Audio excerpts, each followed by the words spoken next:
Hello everyone, कैसे हैं आप सभी लोग। आशा करता हूं आप बहुत बहुत अच्छे होंगे। आज 28 फरवरी और 28 फरवरी 2024 के हरियाणा करंट अफेयर इस वीडियो में हम पढ़ने वाले हैं।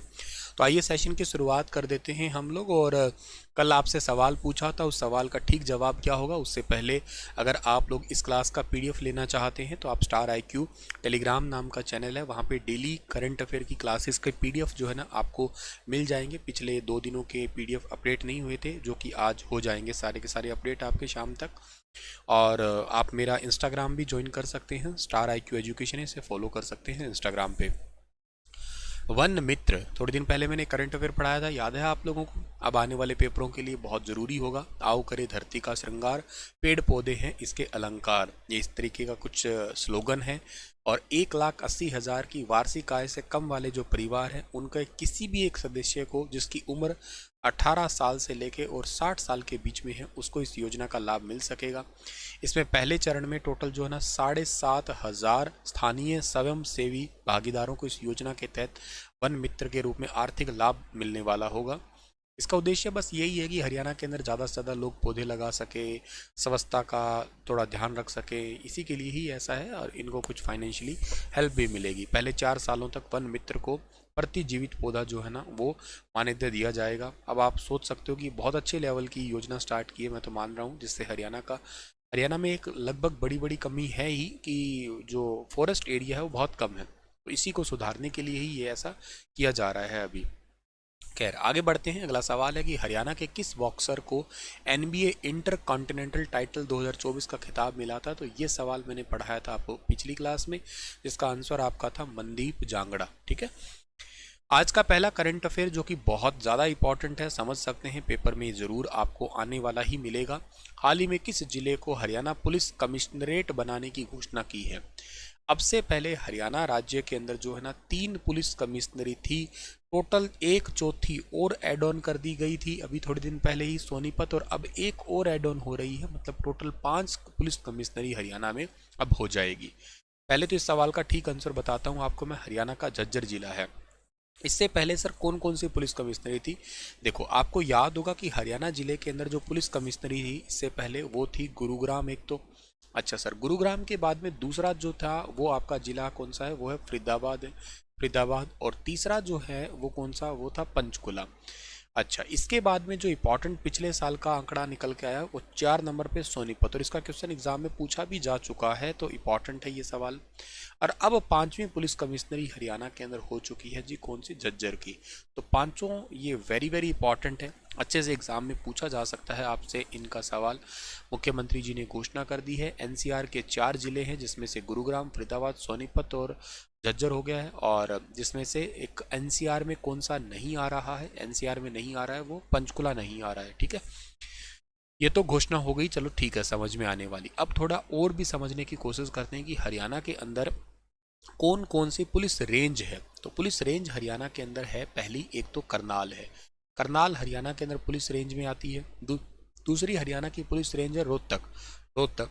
तीसरी हरियाणा की पुलिस रेंज है हिसार। और चौथी हरियाणा के अंदर पुलिस रेंज है अंबाला। ठीक है ना, अंबाला। और 5वीं हरियाणा के अंदर पुलिस रेंज है रेवाड़ी।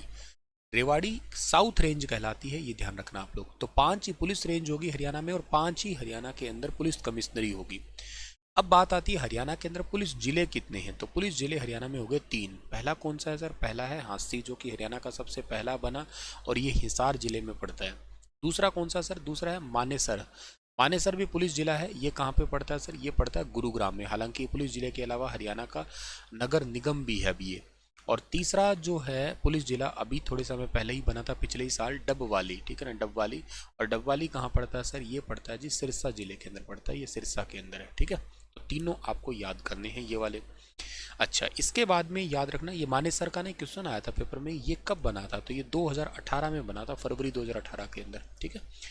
और इसके बाद में आपको ये याद रखना है कि हरियाणा में ना पिंक पुलिस स्टेशन कहाँ खोले गए हैं, पिंक पुलिस स्टेशन। तो पिंक पुलिस स्टेशन हरियाणा में सबसे पहले खोले गए पंचकुला के अंदर। पंचकुला के अंदर खोले गए, सेक्टर 5 के अंदर खोले गए थे हरियाणा का पहला पिंक पुलिस स्टेशन, ये महिलाओं से रिलेटेड। हरियाणा का पहला महिला पुलिस ट्रेनिंग सेंटर कहाँ पे खोला गया। अगर आपसे पूछा जाए महिला पुलिस ट्रेनिंग सेंटर, तो ये खोला गया हिसार के अंदर, महिला पुलिस ट्रेनिंग सेंटर। ठीक है। हरियाणा में वैसे पुलिस ट्रेनिंग सेंटर है कौन कौन से? एक तो है मधुबन है, ठीक है ना, मधुबन है। मैं कोशिश कर रहा हूँ कि मधुबन नाम की एक सीरीज स्टार्ट कर दूँ आपके लिए, इसमें हरियाणा जीके और प्लस में करंट अफेयर, ठीक है ना, हरियाणा जीके करंट अफेयर के साथ में नेशनल करंट अफेयर, रात को 9 बजे से 10 बजे के बीच में। क्या कहते हो आप लोग? अगर आप एग्री करते हो तो मुझे आज कमेंट करना, मैं इसे आज ही से स्टार्ट कर देता हूँ, फिर इम्प्लीमेंट कर देता हूँ। 9 से 10 का एक स्लॉट मेरा फ्री हुआ है, तो मैं सोच रहा था इस सीरीज़ का नाम मधुबन रख देते हैं और वेरी वेरी इंपॉर्टेंट क्वेश्चन पढ़ा देते हैं। जैसा कि आप सबको पता है, आप पिछले सालों से मुझसे जुड़े हुए हैं, तो आप जो क्वेश्चन पढ़ाते हैं वो क्वेश्चन आपको उनकी एक्यूरेसी बहुत अच्छी खासी रहती है। 90% से ज़्यादा वो एग्ज़ाम में देखने को मिल जाते हैं, क्योंकि आप भी अच्छे से जानते हैं कि हम तो टू द पॉइंट ही बात करेंगे, सिर्फ पढ़ाई की बात ही करेंगे, एक्स्ट्रा ऑर्डिनरी भी तो कुछ काम करेंगे ही नहीं हम। खैर, तो एक तो पुलिस आपका जो है ना, पुलिस ट्रेनिंग सेंटर मधुबन है, करनाल का है। एक है सुनारिया, ठीक है ना, सुनारिया है। बहुत सारे बच्चे शायद यहाँ पे अभी रह रहे होंगे, ट्रेनिंग कर रहे होंगे, ठीक है। रोहतक के अंदर है ये, रोहतक। और एक है गुरुग्राम का है, जिसका नाम वर्तमान में तो भुवनेश्वरी है, लेकिन पहले इसका नाम हुआ करता था बॉन्डसी, ठीक है ना, बॉन्डसी। अब इसका नाम बदल के भुवनेश्वरी कर दिया, जो कि गुरुग्राम के अंदर पड़ता है ये। अच्छा, हरियाणा के ना पहले डीजीपी कौन थे, याद है आपको? पहले DGP, director general of police, Haryana के पहले डीजीपी थे Shri S S Bhatnagar, S S Bhatnagar. अब डीजीपी कौन है हरियाणा के? तो अब हरियाणा के डीजीपी शत्रुजीत सिंह कपूर है, ये भी याद कर लेना आप लोग। और सोनीपत जो है ना, लेटेस्ट पुलिस कमिश्नरी थी, उसके मैं आपको बता देता हूँ पहले पुलिस कमिश्नर कौन थे। तो सतीश पालन जो आईजी थे पहले इसके, अभी फिर इसकी जजर की तो घोषणा ही हुई है, तो कुछ की जो आगे की बात होगी वो मैं आपको बता ही दूंगा। चलिए खैर, आगे जाते हैं हम लोग। अगला जो सवाल है हमारा वो कौन सा रहेगा कि हरियाणा के हर विधायक को अपने क्षेत्र में कितने करोड़ का काम करवाने के लिए सरकार ने प्रावधान किया है? अपने क्षेत्र में 5 करोड़, विधायक को 5 करोड़ और मेंबर ऑफ पार्लियामेंट को 10 करोड़ रुपए तक का काम करवाने का प्रावधान किया गया है एक साल के अंदर। हालांकि इसमें क्या होता है कि कुछ परसेंटेज, मतलब इसमें क्या होता है, तकरीबन 15% के अराउंड जो है ना, वो रिजर्व एरिया के अंदर ये पैसा खर्च करना होता है। जैसे जो SC ST समुदाय जो होता है ना, उसके लिए पैसा खर्च करना होता है, रिजर्व कैटेगरी का टोटल पैसे का। हरियाणा राज्य में कितनी फसलें MSP पे खरीदी जा रही है? अब अभी बजट चल रहा है, बजट सेशन में, वहाँ पे उप मुख्यमंत्री दुष्यंत चौटाला ने इसके बारे में बताया। टोटल 14 ऐसी क्रॉप है जिनको MSP पे खरीदा जा रहा है। देखो, 14 फसलें जिनको MSP पे खरीदा जा रहा है और 18 फसलें जिनको भावांतर भरपाई योजना के अंतर्गत शामिल किया गया है। ये भावांतर भरपाई योजना मतलब BBY है। और इसको स्टार्ट कब किया गया था? इसको स्टार्ट किया गया था हरियाणा में, ये आई है 1 जनवरी से, 1 जनवरी 2018 से आई है ये। हालांकि इसकी घोषणा पहले ही हो गई थी, दिसंबर 2017 के अंदर हो गई थी, तो कई बार दिसंबर 2017 भी लिखा आता है पेपरों में, ये ना मिलता है, तो ओरिजिनली 1 जनवरी 2018 से है ये। 2 ही राज्य है भारत के, एक तो हरियाणा और एक है मध्य प्रदेश, जिनमें ये योजना आई थी। मध्य प्रदेश में हालांकि ये थी भवांतर भुगतान योजना, BBY वो थी और BBY ये है। मैंने एक दिन पिछले सेशन में आपको समझाया था, अगर आपको याद हो तो। ये एक्चुअली PDP यानी कि प्राइस डेफिशिएंसी पेमेंट के आधार पे है, यानी कि टोटल MSP जितना भी है आपका, मान लेते हैं MSP 3000 है और मार्केट में पैसा कोई फसल बिक रही है आपकी एग्जाम्पल से 2000, जो डिफरेंस आएगा वो सरकार एक्चुअली पे कर देती है ऑन एन एवरेज निकाल के। स्टेट की सभी मंडी और के साथ साथ जो है ना, पड़ोसी राज्यों की मंडियों का एवरेज निकाल लेती है कॉमन, और उस कॉमन एवरेज को सरकार खातों में पैसा ट्रांसफ़र कर देती है। बाकी मैं आपको प्रैक्टिकली बताता हूँ, ग्राउंड लेवल पे हरियाणा के अंदर ये केवल बाजरा, एक सूरजमुखी, ठीक है ना, सूरजमुखी, और एक जो फसल है वो है सरसों, इन तीनों पे ही अब तक अप्लाई हुई है। सबसे ज़्यादा बाजरा पे हो रही है फिलहाल के लिए, बाकी और पे अप्लाई नहीं हुई है। केवल ये ऑन पेपर तो 18 जरूर है, प्रैक्टिकली बता रहा हूँ आपको मैं। तो पिछले सालों के आंकड़े यही दिखाते हैं 2017 से लेके अब तक के लिए। के साथ बजट में अलग से मैंने क्वेश्चन नहीं बनाया, एक घोषणा और भी हुई है कि जो ढाणियाँ हैं, जैसे मान लेते हैं गांव है, गांव के अंदर तो आजकल 24 घंटे बिजली मिल रही है, लेकिन जो गांव के बाहर कुछ डेरे बने हैं या ढाणियाँ बनी हैं, तो वहाँ पे क्या है, ट्यूबवेल वाले कनेक्शन है। और ये पहले क्या होता था, पहले गांव की फिरनी का जो 1 किलोमीटर का एरिया था ना, वहाँ पे 24 घंटे बिजली दी जाती थी, लेकिन अब इसको 3 किलोमीटर एरिया कर दिया गया। 3 किलोमीटर के दायरे में 24 घंटे बिजली दी जाएगी। इसके साथ ही 300 मीटर तक डेरे और ढाणियों को दिए जाने वाले बिजली कनेक्शन पर उपभोक्ताओं को कोई खर्च नहीं देना होता। अच्छा, 300 मीटर के बाद कोई भी कनेक्शन अगर मिलता है ना, तो उपभोक्ताओं को आधा खर्चा जो है ना दिया जाएगा। मतलब क्या होता है कि टोटल जैसे मान के चलो कि एग्जाम्पल से टोटल खर्चा लगने वाला है 1 लाख, तो 50,000 सरकार भुगतेगी, 50,000 जो है ना वो आपस में ढाणी के लोग हैं वो मिल के टोटल खर्चा भुगतेंगे। डेयरी ढाणी में उपभोक्ता ट्यूबवेल की बजाय ग्रामीण फीडर से बिजली कनेक्शन लेना चाहते हैं तो ट्रांसफार्मर का पूरा खर्चा जो है ना वो सरकार उठाएगी, बस जो लाइन है ना उस लाइन का खर्चा और ढाणियों वालों को ही उठाना पड़ेगा। हालांकि उल्टा होना चाहिए, ट्रांसफार्मर उठा ले ये ढाणी वाले और लाइन थोड़ी ज़्यादा खर्चीली होती है, ठीक है। खैर ये घोषणा हुई है तो मैंने आपको बता दी है। वर्तमान हरियाणा के अंदर जो है ना टर्सरी सेक्टर का, थर्ड सेक्टर का क्या योगदान है, one of the most important question. बड़े तसल्ली से सुनिएगा आप लोग, बहुत तबीयत से मैं समझाने वाला हूँ इस सवाल को। देखो पहले तो आपको मैं समझा देता हूँ कि ये टर्सरी सेक्टर होता क्या है। इसका आंसर आप दे लीजिएगा, वो है 52.6% है। पहले आप ये समझो कि आपके सेक्टर हैं, पहला सेक्टर एक होता है, एक फर्स्ट प्राइमरी सेक्टर होता है। प्राइमरी सेक्टर के अंदर क्या चीज़ें आती है, प्राइमरी सेक्टर के अंदर सारा का सारा रॉ मटेरियल आता है, मतलब आप कुछ उपज करते हैं। जैसे कोई किसान होता है, आप अपने खेत में गेहूँ उगा रहे हैं, आप अपने घर में भैंस भेड़ बकरी पाल रहे हैं तो दूध उत्पादन हो गया है, धान हो गया है, अन्न कोई भी लगा लीजिएगा आप लोग, ठीक है ना। धान हो गया है आपका, ये सब चीज़ें क्या है आपका, या सरसों जैसे उगाते हैं हम लोग, सरसों गया सरसों, ये सब क्या है रॉ मटेरियल है। तो कोई भी कोई रॉ मटेरियल तैयार करता है वो आपका प्राइमरी सेक्टर में आता है। सेकेंडरी सेक्टर में क्या होता है, इन रॉ मटेरियल से कुछ प्रोडक्ट तैयार किए जाते हैं। जैसे गेहूं के कोई बिस्किट बना लेगा, गेहूं की सूजी बना ली है, ठीक है ना, ये मैदा बना लिया है, ये सब कुछ क्या है आपके सेकेंडरी सेक्टर में आएंगे। दूध है, दूध का जैसे मावा बना लिया, पेड़े बना लिया, ठीक है ना, पनीर बना लिया, धान चावल जैसे हो गया, या इसके सरसों सरसों का तेल निकाल लिया, ये सब चीज़ें क्या सेकेंडरी सेक्टर में आ गई आपकी।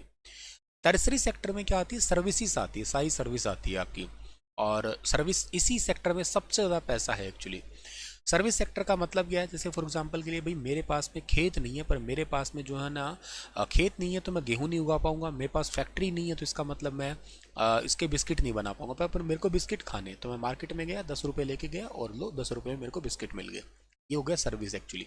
इंटरनेट एक सर्विस है आपकी, ठीक है ना। मैं अभी फिलहाल आपको पढ़ा रहा हूँ तो ये भी एक सर्विस है भाई। आप तो देखा जाए तो ठीक है, आराम से बस वीडियो देख लेना है कि ठीक है इसमें मैंने क्या किया, रॉ मटेरियल के रूप में न्यूज़ पढ़ी, न्यूज़ में से क्वेश्चन निकाला, पीपीटी बनाई, क्वेश्चन बनाया, आंसर ऑप्शंस बनाए और आपको एक कंप्लीट दे दिया डेटा।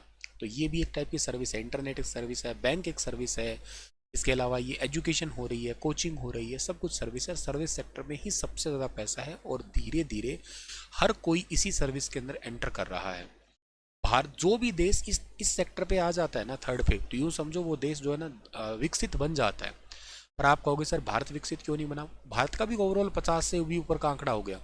भारत ने एक कमी छोड़ दी, हम प्राइमरी से सीधा टर्सरी पे आ गए, इस पे ध्यान नहीं दिया। अब हमारा भारत इस पे ध्यान दे रहा है क्योंकि इंडस्ट्री सारी सेकेंडरी में आती है।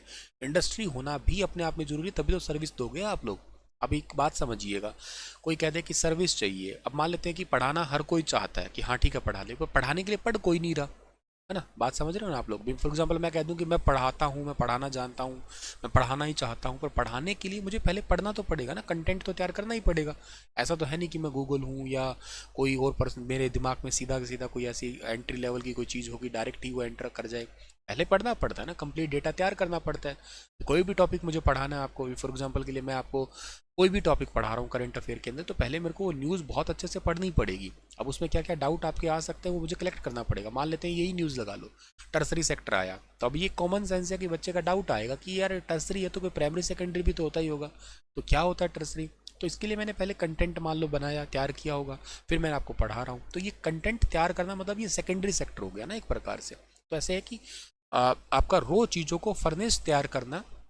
मैंने न्यूज़ ली, न्यूज़ से क्वेश्चन बना लिया, ठीक है ना। अब क्वेश्चन की सर्विस आपको मैं दे रहा हूँ यहाँ पे। एक फोर्थ सेक्टर भी होता है, फोर्थ सेक्टर में आती है सारी रिसर्च, जैसे हमारा इसरो आता है इसके अंदर, हमारा डीआरडीओ इसके अंदर आता है आपका, डीआरडीओ आता है इसके अंदर आपका। इसके अलावा इसके अंदर और क्या चीज़ें आती हैं, और इसके अंदर आता है आपका रो आता है, रिसर्च एंड एनालिसिस। जितने भी रिसर्च आती है, अनुसंधान जो भी है, सारा फोर्थ में आता है। और फिफ्थ सेक्टर एक और होता है, इसमें डिप्लोमेट्स आते हैं सारे सारे। एक इकोनॉमी का लेक्चर पढ़ा है यूट्यूब पे, शायद सीईटी के मेंस के टाइम पे मैंने पढ़ाया था। हालांकि पूरा बैच सीईटी का तो स्टार आईक्यू एप्लीकेशन पे है, किसी को लेना हो तो, बट अगर वो एक इकोनॉमिक्स का 1 घंटे का लेक्चर है, उसमें आपको ये बहुत अच्छे से समझ में आ जाएगा, मैंने पढ़ा रखा है उसको, ठीक है। चलिए तो समझ गए आप लोग। इस बार बजट में पता लगा है आंकड़ा, तो क्या क्या आंकड़े पता लगे हमें। आंकड़े हमारे जो है ना वो निकल के आए कि हमारे सेक्टर काफ़ी अच्छा सुधर गया है, कह सकते हो आप लोग। टर्सरी सेक्टर जो है ना उसमें 52.6% है, सेकेंडरी में 29.3 है और प्राइमरी में 18.1 है। किसी ज़माने में हम प्राइमरी में थे, लेकिन अब काफ़ी अच्छा सुधार देखने को मिला है अब ये, ठीक है।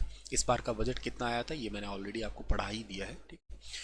चलिए sir, thank you so much. हंसते रहना, मुस्कुराते रहना, अपना ख्याल जरूर रखना आप लोग। और आपके लिए सवाल है कि खेलो इंडिया यूथ गेम में हरियाणा का कौन सा स्थान आया है, बताइएगा इसके बारे में विस्तार से। कल फिर हाजिर होता हूँ लेटेस्ट अपडेट के साथ में, तब तक अपना ख्याल रखना आप लोग।